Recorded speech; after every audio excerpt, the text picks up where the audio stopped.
মাদারীপুরে সম্পদশালী ও প্রভাবশালী রাজনৈতিক নেতার অভাব নেই। আমরা তাদের নিয়ে গর্বও করি।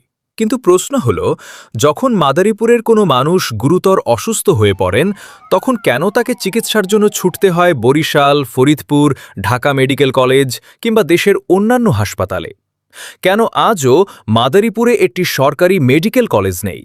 কেন একটি আধুনিক কারিগরি ইনস্টিটিউট নেই, যেখানে আমাদের তরুণ-তরুণীরা দক্ষতা অর্জন করে কর্মসংস্থানের সুযোগ পেতে পারে?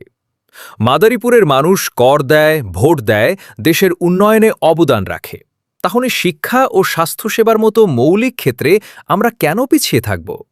আজ সময় এসেছে দল মতের ঊর্ধ্বে উঠে একটি যৌক্তিক দাবি তোলার।